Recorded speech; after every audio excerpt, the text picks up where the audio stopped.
Good day, peeps. It's me again, Denner. At today, balik na naman tayo sa Mini 4-wheel drive racing. At try natin i-check ang aking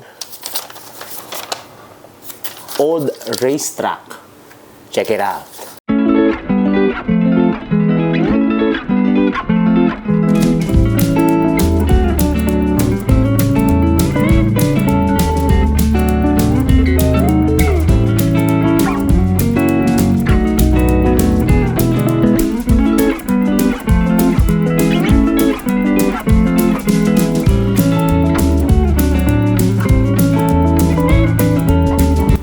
And again, good day, Pete. Nanumbalik na naman tayo sa Mini 4-wheel drive racing o yung Tamiya Mini 4-wheel drive. Basically, na-explain ko na doon sa previous video na ito talaga yung isa din sa mga naging side hobby ko during nung nagbenta kami, nag-sales kami during doon sa sari-sari store days. So, isa naisip ko, bakit kaya sa dami mga nabenta ko noon, nag-isip ako, bakit di ako magpa-race? So, yun, naghanap ako noon sa Divisoria. Ang dami kong, of course, hindi ko kaya yung Tamiya brand. Medyo mahal pa noong time na yun. Pero this, malaki din investment ko dito noong mga 90s, no? Most probably, parang mga 1,000, parang 1,500 pa yata sa isang oval track na parang 10 pieces na ganito. So yun, nag-invest ako ng 2 ganon para magpa-race ako. So nasambot naman siya during sa mga registration tsaka sa mga palaro ko. Almost weekly nagpapalaro ako sa garage namin. Hindi ko lang alam kung makikita ko pa yung mga pictures ko nun sa Tamiya Cup ko na ginawa noon. Now, nga nung start ng build ko nung Tamiya build ko and the bootleg as well. So try natin i-set up ito at tingnan natin yung mga different variations nung track. So ngayon ko lang napansin na meron pa pala akong sticker. Ayan o. Hindi ko pa siya na nagagamit. So ngayon ididikit ko na. So notice nyo pati itong sa mga sticker ng Tamiya pinagdidikit ko lang, ginupit ko lang. So yan yung sign na talaga nagbenta ako ng mga, dami kong ganyan sa bawat track. So sign yan na nagbenta talaga ako nung Tamiya, tsaka ako yung mga nag-build. So maganda naman yung finish nitong track na to. Ang tawag nito ay Green 3 model. Hopefully you can see that. Ayan, the Green 3. So pine tree, ayun. So hindi siya Tamiya, pero definitely China or so may lock siya, yung typical lock, and then kailangan naka-align properly yan. Ito yung mga variations ng track, pero definitely ito yan. So oval siya, 10 pieces. Ito talaga yung original, and then you can add 2 more pag 2 tracks makaka-form ka nito, and meron ding mga yung shaded part. Kapag bumili ka ng mga yan, pwede kang mag-add ng other variation. Pero hindi na ako nakabili. Ginawa ko, 2 tracks lang ako ng oval. At ito parang may 5 variations akong nagawa for this. So, try natin ilagay yung sticker. Tingnan natin kung didikit pa ito. Pero ganito itsura niya. No? So, ayan o. Yung mga strip for racing. Ayan, yan. So, ayan yung sign na may mga hard corner. So, lagyan ko rin yung iba pa. Actually, sa sobrang tagal na, plastic siya, pero maganda rin naman yung build. At may nag-crack. Ito, natapakan ko to nung araw. So, nung nasa racetrack ako, hirap din mag-assemble, no? Inabot din ako ng ilang oras pag-isip, pag-conceptualize ng mga time na yon. Buti ngayon, may camera na, cellphone cam, nakukunan ko na yung different variation. So, tinry kong kunan yung bawat variation. At parang may 5 variation akong nabuo doon sa racetrack na 2 oval, which is a 10-piece set. So, ito, maano naman siya. So, may mga makikita kayong notch dito, yung mga 4 cornering. Ayan. So, ididikit nyo lang siya. So, ilalock nyo lang yung 2-piece dito. So, pakita ko sa inyo, inuwan. So, buklatin natin. So, ito, may mga tape. Bumigay yung pinaka-track. So, umangat siya. Well, tingnan natin kung makukuha pa rin sa tape to, no? Dami. So, nilagyan ko pa ng iba ng Castrol. So, dikitan natin iba pang sticker. 99 to 2000 ako nagpa-race noon. 23 years ago na, no? Matagal-tagal din ako hindi nagre-race.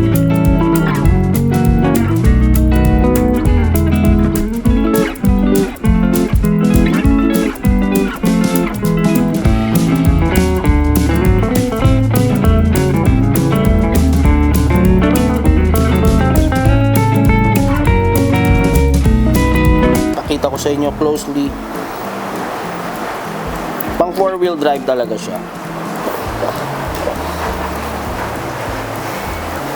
And take note, yung ibang mga event organizer sa mga racing, may tamang sukat, yung width, at saka yung, I don't know sa height, parang meron din sa height. So, sinusukat nila ito bago kayo makalaro. Hindi ko alam kung may weight category din. Pero ngayon, meron na rin tinatawag na BMAX. Build mo, na it doesn't matter kung ano yung pagkaka-build mo. So, dati kasi may mga restriction, minsan all stock lang, no? So, itong BMAX, wala, build restriction, wala. So, kung nakikita nyo, ito yung grooves niya, no? 1, 2. So, meron din dito. Tapos, i-connect mo lang siya. So, once na-connect mo yan, ayan, no? Parang alternate. So, once na-connect mo siya, lalagyan mo ngayon ng clip dito sa gitna.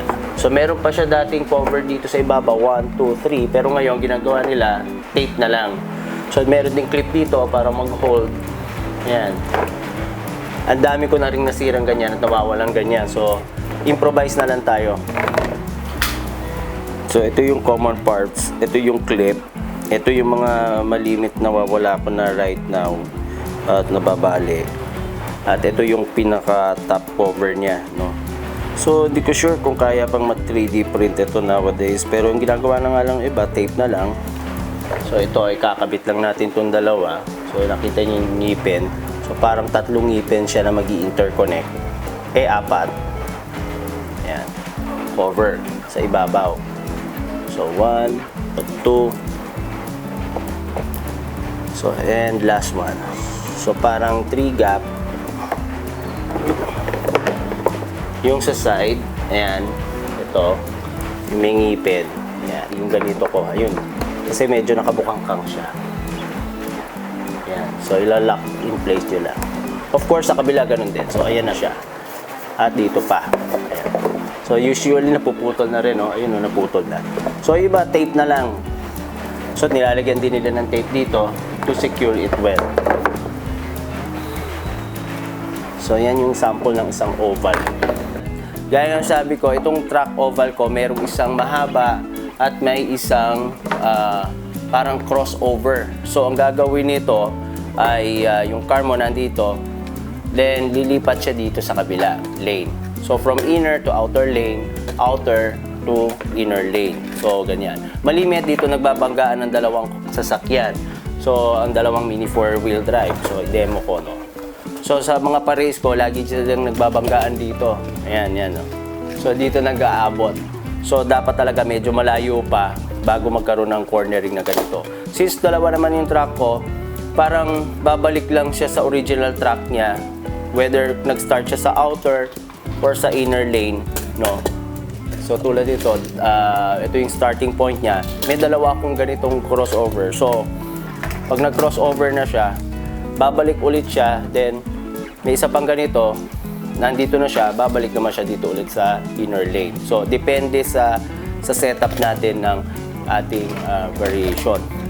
Ayan, yung mga ganyan. So, dami kong ganyan. So, almost all the stickers ng truck ko may ganyan. Sabihin, sign na talaga nag-build talaga ako ng mga Tamiya. So, tamang-tama, itong shop, wala na. During pandemic, gagawin ko munang racetrack itong shop ko. Okay, let's go. Set na natin. Okay, so dito na tayo sa pinaka-challenging part yung pag-setup ng racetrack. So, buti na lang may cellphone ako at na-picturean ko na the night before yung pag-setup ko at maraming mga variations ito. So, makikita nyo dito. So, try natin muna yung pinaka-basic, yung dalawang oval na track.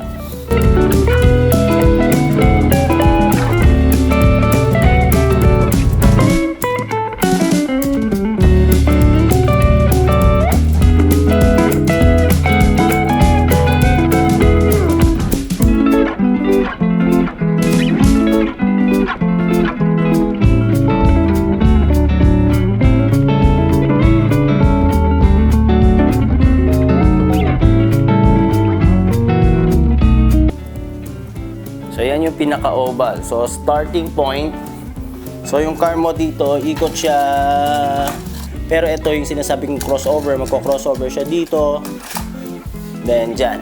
One thing to consider is to have a very flat yung straight talaga yung pinaka-track mo. Otherwise, mag-hamper kasi at tulad nito may gap at minsan hindi pantay itong rail. Pwede bumangga yung mga rollers, pwede magreklamo din yung mga racers natin kasi sabihin, uy, ba't dito lagi bumabangga?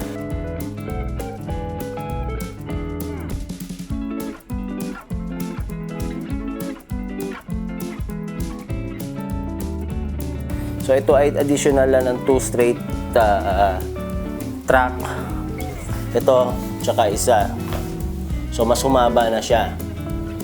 So 2 cornering siya, 2 crossovers. So 1 outer, then balik ulit siya sa inner. So basically nag-stay lang sila sa same lane pagka ganyan ng setup. Pero mas mahaba siya kasi nagkaroon ng additional.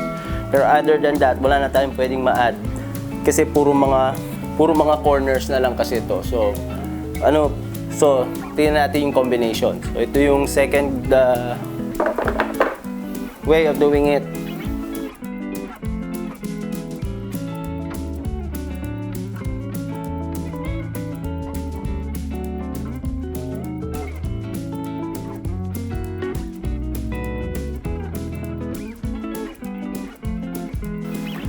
Okay, so ito yung isa pang track variation ko. So, dalawang straight tracks dito. Dalawang straight track, dalawang crossover, isang curve dito. Then, a little bit of wavy lines here. Tsaka dot. So, medyo challenging. Parang ito yung usual na setup ko na nakikita before sa aking track.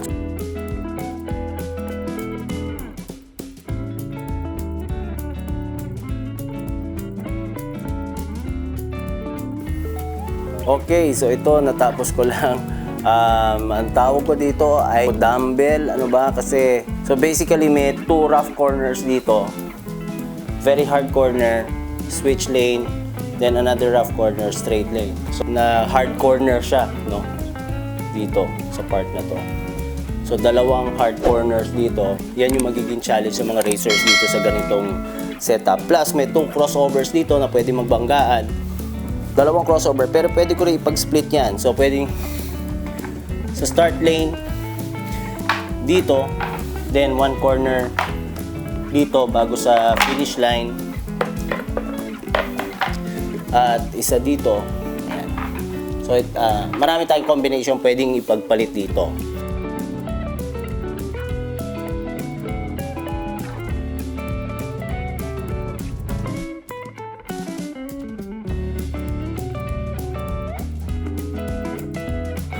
So another variation ito siguro yung parang goggle type na racetrack kasi medyo mas wide siya.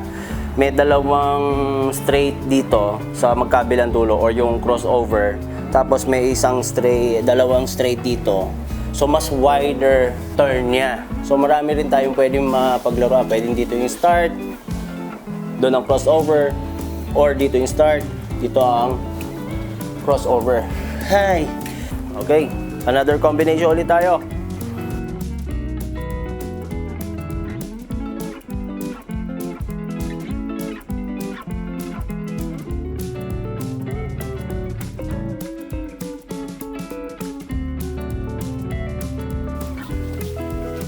Probably ito isa sa pinaka-challenging part ng setup ko na racetrack kasi ito yung medyo may paahon. So, ito yung mas feeling ko ito yung mas pwedeng tawaging eyeglasses o sunglasses na track, no? Kasi talagang shape ng eyeglasses talaga siya. Ideally, ito yung eyeglass shape na medyo may paahon.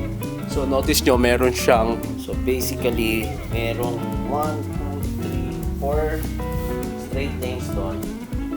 Then, curve. Then, after the curve, ito yung medyo aahon siya dito.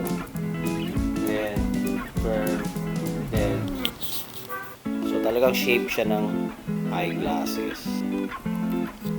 So nakakapawis na ha, kanina pa ako dito, buti na may aircon dito sa part na to kasi nung unang attempt ko niya talaga naman pinawisan ako. Wait, so check pa natin isang variation.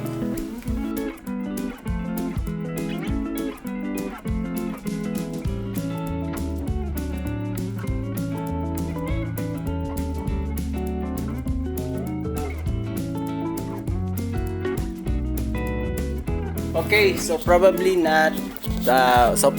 last but not the least na racetrack variation ko ay yung Infinity or yung 8 track, no? May elevation ng konti sa gitna, and then 2 oval loops bale. So parang nag-interconnect lang tayo ng 2 loops, and then may konting elevation sa gitna.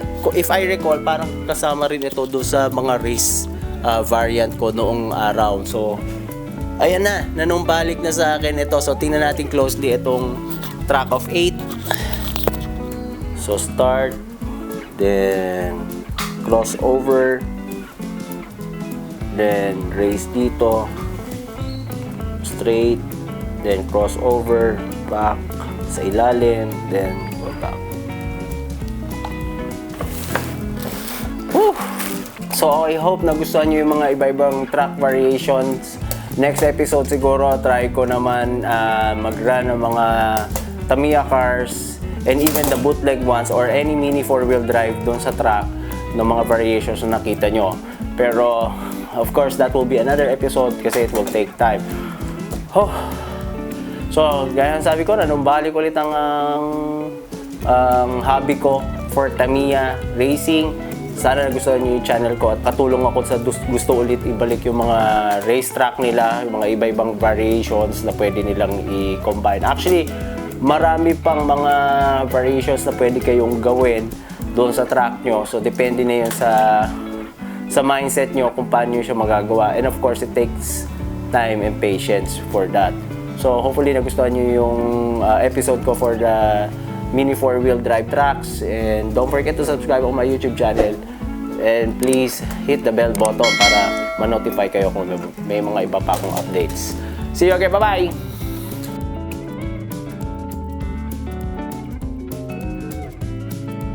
Please subscribe to my channel by clicking on the upper left and on the lower right. Peace.